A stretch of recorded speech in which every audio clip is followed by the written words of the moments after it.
Actuellement Abdelaziz Bouteflika, qui est toujours président, qu'on dit très malade. Que peut-il se passer d'ici 2012? Est-ce que le président Bouteflika, d'ailleurs, va bien?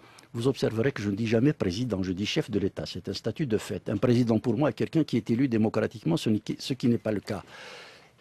Sa situation, il n'y a que lui et ses médecins qui la connaissent. On sait qu'il apparaît à peu près 1 jour, 2 jours par mois, pour disparaître ensuite.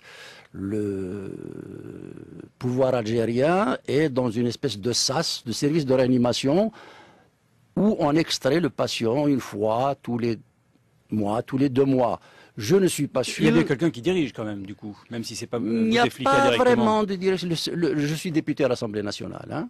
Il n'y a rien qui se passe à l'Assemblée nationale. Le pays est dans un coma politique après que Bouteflika l'ait mis dans un couvre-feu médiatique. On n'entend rien, on ne voit rien, mais il y a des forces centrifuges qui sont en train de se mettre en mouvement dans la société. Le pays risque une implosion chaotique si nous n'arrivons pas à nous mettre ensemble pour dégager un compromis et organiser une phase de transition. Mais qui dirige? Vous dites que personne ne dirige, il y a bien des gens qui prennent des décisions quand même. Non, c'est une situation, on liquide les affaires courantes. Il y a 150 milliards de dollars.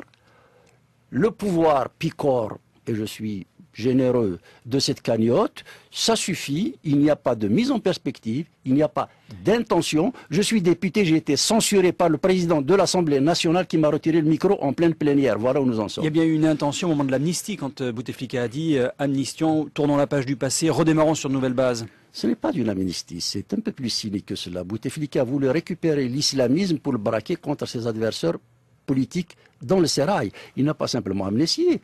Tous les gens qui étaient au maquis se sont vus régularisés comme s'ils étaient dans l'administration. Ils ont leur pension, ils ont leur sécurité sociale, etc. C'est une provocation qui, à mon avis, pas mal perturbé la stabilité de la nation.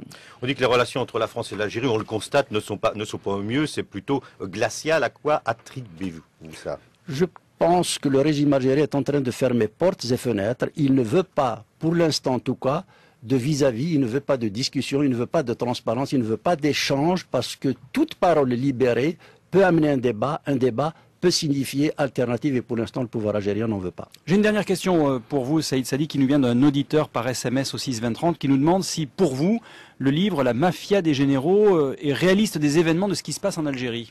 Je n'ai pas lu le livre La mafia des généraux, mais je peux vous dire que la mafia est générale en Algérie. Et est-ce qu'il y a une mafia militaire, malgré tout? Parce que vous dites personne ne dirige, est-ce qu'il y a des militaires derrière Bouteflika en sous-main? Ne tombons pas dans je vous pose la question. Hein. Oui, bien sûr.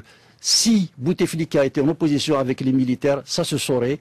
S'agissant de la cooptation, de l'opacité, de la corruption, il y a malheureusement une culture politique largement partagée dans le sérail algérien. Est-ce que vous êtes optimiste? Et à quel terme, si j'ose dire? Je pense que le pessimisme est un luxe auquel je n'ai pas droit. Mon pays est un grand pays, c'est un grand peuple. À nous d'ouvrir les perspectives que méritent son sacrifice et ses espérances.